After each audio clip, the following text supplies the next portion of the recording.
அனைவருக்கும் வணக்கம். சிம்மராசினியர்களுக்கு இந்த வாரம் சிவன் கொடுக்கும் வரம் என்ன, குறிப்பா 7 தலைமுறைகளுக்கும் கிடைக்க போகுது என்ற வகையில் சிம்மராசினியர்களுக்கு இந்த வாரம் என்ன மாதிரியான நன்மைகள் எல்லாம் ஏற்பட இருக்கு, கிரகநிலைகளின் ரீதியாக அமையிருக்கும் சாதகங்கள் என்ன, பாதகங்கள் என்ன, மேலும் என்ன மாதிரியான முன்னேற்றங்கள் எல்லாம் ஏற்பட இருக்கு என்பது குறித்தான முழுமையான பதிவை தான் இந்த வீடியோல விரிவா பார்க்க போகும். அந்த வகையில சிம்மராசியை சேர்ந்த மகம், பூரம், உத்திரம் முதல் பாதம் வரை உள்ள நட்சத்திரக்காரர்களுக்கு இந்த வாரத்தில் மேலும் என்ன மாதிரியான முன்னேற்றங்கள் எல்லாம் ஏற்பட இருக்கு என்று பார்க்கும்போது, உங்களுடைய ராசிக்கு லாபஸ்தானத்தில் குரு சஞ்சரிக்கிறாருங்க. 7ஆம் இடத்தில் பல கிரகங்கள் இருந்தாலும் 6இல் செவ்வாய் முக்கியமான கிரகங்கள் உங்களுடைய முன்னேற்றத்தை தூக்கி நிறுத்தும் விதத்தில் சஞ்சரிக்குதுங்க. அதே போல உங்களுடைய ராசிக்கு தகவல் தொழில்நுட்பத்துறை, பத்திரிகை, கலைத்துறை போன்றவற்றில் உள்ளவர்களுக்கு சிறப்பான வாய்ப்புகள் தேடி வந்து கிடைக்க இருக்கு. இப்படிப்பட்ட சந்தர்ப்ப சாதகங்களை பயன்படுத்தி கொள்ளுங்க. அதே போல் தடைகள்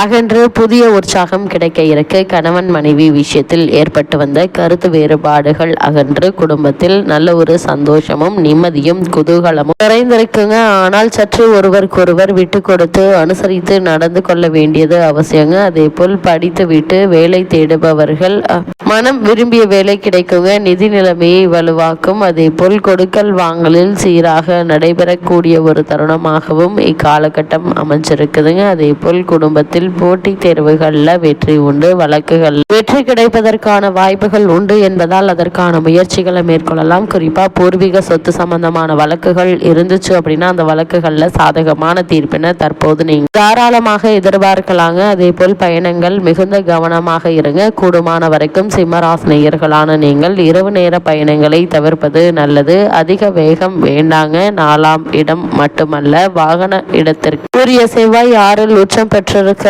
விரயஸ்தானத்தை பார்க்கிறார் என்பதை கவனத்தில் கொள்ளுங்க. அதே போல் இரத்த அழுத்தம் சம்பந்தப்பட்ட நோய் உள்ளவர்கள் கவனமாக இருக்க வேண்டுங்க. பல நோய்கள் வருவதற்கான வாய்ப்புகள் அதிகம் இருக்கு. குறிப்பா சிம்மராசினியர்கள் இந்த அலர்ஜி நோய்கள் வராமல் பார்த்து கொள்ளுங்க. உத்தியோகத்தில் உள்ளவர்களுக்கு சில எதிர்பாராத இடமாற்றங்கள் நிகழலாம். ஆனால் இந்த இடமாற்றத்தை ஏற்றுக்கொள்ளுங்க. ஏனென்றால் இந்த இடமாற்றத்தை அடிப்படையாக வைத்து பதவி உயர்வோ, ஊதிய உயர்வோ அல்லது உத்தியோகத்தில் சில சலுகைகள் கிடைப்பதற்கான சாத்தியக்கூறுகள் இருக்கு என்பதை கிரகங்களுடைய சஞ்சார நிலைகள் மேலும் மேலும் உங்களுக்கு உறுதியளிக்குதுங்க. அது மட்டும் இல்லாம சிம்மராசினியர்களை பொறுத்த வரைக்கும் இந்த வார கிரக நிலைகளை ஆராய்ந்து பார்க்கும் போது, இந்த வாரத்தினுடைய தொடக்கத்தில் சிம்மராசினியர்களான உங்களுடைய ஜென்ம ராசியில் ஞானக்காரகன் கேது சஞ்சரிக்கிறார். சப்தமஸ்தானத்தில் உங்களுடைய ராசிநாதன் சூரியனோடு தன லாபாதிபதியான புதன் இணைகிறாருங்க. அவரோடு சுக்கிரன், ராகு, சனி ஆகியவையும் இணைந்திருப்பதால் இல்லத்தில் நல்ல சம்பவங்கள் நடைபெற இருக்கு. உள்ளத்தில் நினைத்ததை உடனடியாக செய்து முடிக்க இயலுங்க. குரு பார்வையும் சப்தமஸ்தானத்தில் பதிவதால் கல்யாணம் போன்ற சுப காரியங்கள் நடைபெற இருக்குதுங்க. கூட்டு கிரக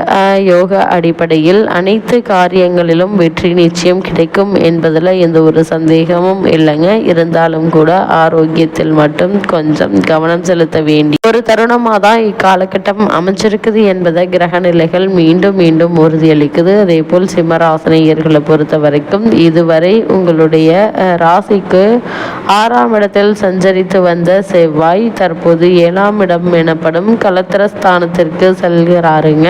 உங்கள் ராசிக்கு யோகம் செய்யும் கிரகம் செவ்வாய் என்பதால் வாழ்க்கை துணை வழியே இருந்த பிரச்சனைகள் அகல இருக்கு. வருமானம் பெருக வழிபிறக்க இருக்குதுங்க. வெளிநாடு சென்று பணிபுரிய வேண்டும். சொத்து வாங்கினால் லாபமும் துணிந்து செய்யும் முயற்சியில் வெற்றியும் கிடைக்கும் என்பதை தெளிவுபடுத்துது. இருந்தாலும் செவ்வாய் சனி சேர்க்கை இருப்பதால உறவினர் பகை மற்றும் பூர்வீக சொத்து பிரச்சனைகளுக்கு நல்ல ஒரு தீர்வு கிடைக்க இருக்கு என்பதை கிரகநிலைகள் உறுதியளிக்குது. அதே போல் சிம்மராசினியர்களை பொறுத்தவரை இத்தருணங்கள்ல 8ஆம் இடமான ஆயுள் ஸ்தானத்திற்கு வரப்போகிறார். அது மட்டும் இல்லாம அங்கு உச்சம் பெற்றும் சஞ்சரிக்க போகிறாருங்க. உங்களுடைய ராசிக்கு தொழில் ஸ்தான அதிபதியான சுக்கிரன் உச்சம் பெறுவது என்பது யோகம் என்று தாங்க சொல்ல வேண்டும். இக்காலகட்டங்களில் தொழில் முன்னேற்றம் உண்டு. புதிய தொழில் தொடங்கும் வாய்ப்புகள் உருவாக இருக்கு. நடக்கும் தொழிலை விரிவுபடுத்த எடுத்த முயற்சிகளுக்கு நாலாபுரமும் இருந்து உதவிகள் கிடைக்குங்க. பொருளாதார நிலை உயர்ந்து புதிய திருப்பங்கள் ஏற்படுவதற்கான சாத்தியக்கூறுகள் வாய்ப்புகள் நிறைந்திருக்குதுங்க. அது மட்டும் இல்லாம இந்த வாரத்தை பொறுத்த வரைக்கும் மிக முக்கிய கிரகங்களான சூரியன், புதன், சுக்கிரன், சனி, ராகு, செவ்வாய்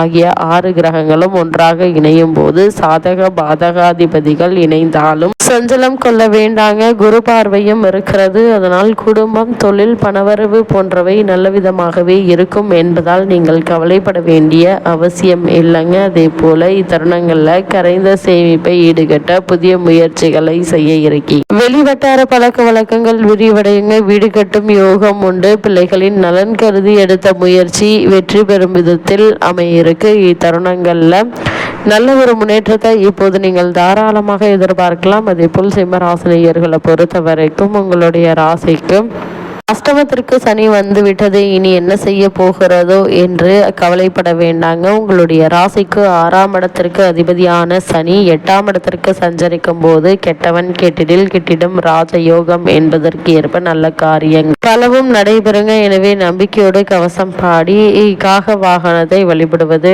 நல்லது. அதே போல் சனியினுடைய பார்வை பதியும் இடங்களால் நல்ல மாற்றங்கள் ஏற்படும் என்பதில் எந்த ஒரு சந்தேகமும் இல்லைங்க. அதே போல் தருணங்களை பொறுத்த வரைக்கும் அந்த அடிப்படையில் பார்க்கும்போது கொடி கட்டி பறந்த குடும்ப பிரச்சனைகள் படிப்படியாக மாறுங்க. அதே போல் இத்தருணங்களை பொறுத்த வரைக்கும் எடுத்தோம் கவுத்தோம் என இல்லாமல் பொறுமையாக நிதானமாக முயற்சிகளை மேற்கொள்ளும் போது நல்ல ஒரு முன்னேற்றம் நிச்சயம் உங்களுடைய வாழ்வில் ஏற்படும் என்பதை கிரக நிலைகள் உறுதியளிக்குது. அது மட்டும் இல்லாமல் சிம்மராசினியர்களை பொறுத்த வரைக்கும் உங்களுடைய ராசிக்கு லாபஸ்தானத்தில் வக்ரகதி குரு பகவான் சஞ்சரிக்கும் இத்தருணத்தில் ஜென்ம ராசியில் கேதுவும் அமர்ந்திருக்கிறார். இதனால் வருமானத்தை விட செலவுகளே அதிகமாக இருக்குங்க. எங்கே போயிற்று கைப்பணம் அனைத்தும் என்று நீங்களே வியக்கும்படி செலவுகளும் சக்திக்கு மீறியதாக இருப்பதற்கான வாய்ப்புகள் இருக்கு. மருத்துவ செலவுகளை உங்களால் தவிர்க்க இயலாது. கூடுமான வரைக்கும் உங்களுடைய உடல் ஆரோக்கியத்தில் அதிக கவனம் செலுத்துங்க. சிறு உடல் உபாதை என்றாலும் கூட உடனே மருத்துவரிடம் அணுகி அதற்கான சிகிச்சை பெறுவது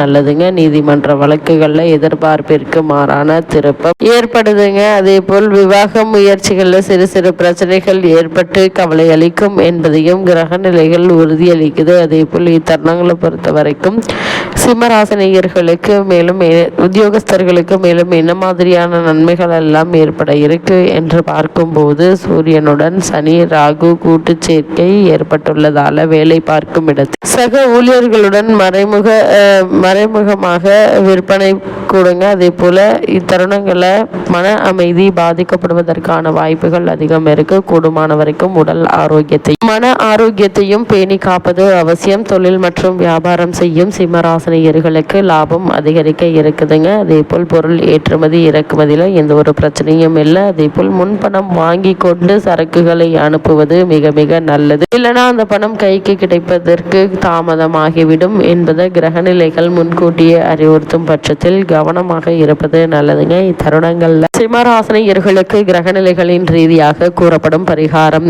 என்ன என்று பார்க்கும்போது வீட்டிற்கு அருகாமையுள்ள சிவன் ஆலயத்திற்கு சென்று சிவபெருமானை நெய் தீபம் ஏற்றி வைத்து வழிபடுங்க. என்ற நன்மைகள் ஏற்படும்.